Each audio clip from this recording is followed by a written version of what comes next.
Alright, so sitting in the car and viewing the dash on the 330, you could tell that the trim is old, wood grain, has a lot of wear and tear, and is just plain old outdated.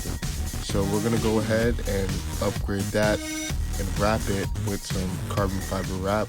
Alright, to remove your trim pieces, you're going to need a trim tool or a flathead. A flathead will also work in this situation. And you're also going to need a Phillips screwdriver to remove the 2 screws by the center console. Alright, so you're going to grab your Phillips screwdriver and remove the 2 screws on the center console trim piece. Usually there's a shift boot there, but my shift boot was destroyed, so it's already removed. So you remove those 2 screws, one on each side, and then you could lift up the trim piece, and then there will be 2 connectors holding in the switches for the windows. You just push them and they come out very easily, and then you have your trim piece ready to go.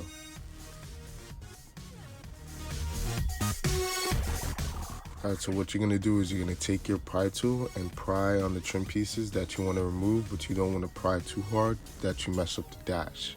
So once you remove the first piece, you can go over to the second piece above the radio, remove that, but be careful that you don't break the orange tabs on the back because they're like 20 years old and they tend to break a lot. I'll put a link in the description below so you can pick up some new ones. So moving over to the other side of the dash, you're going to pry on that last trim piece to get it out. You don't want to pry too hard so you damage anything, but just enough so that you could take it out. It'll eventually come out, and then that's your last piece, so you'll have all your pieces ready to go.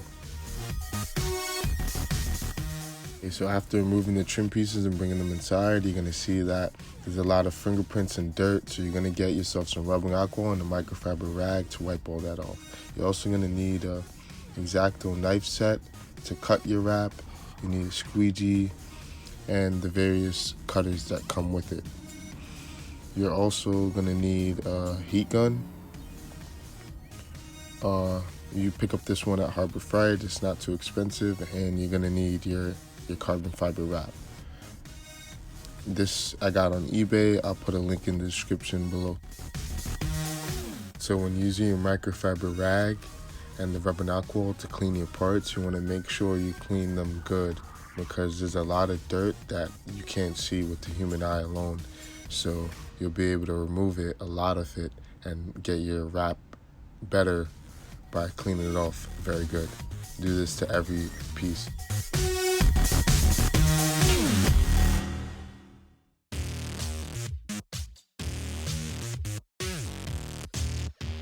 Alright, so once all the trim pieces are clean, you're going to grab yourself a Sharpie, and you're going to grab yourself the carbon fiber wrap, flip it over to the back. You're going to see a graph, and you could use the graph to kind of space out how much material you want to use and cut the material to the right length.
Okay guys, so after you're done wrapping all your pieces, they're gonna look a lot nicer than plain old stock.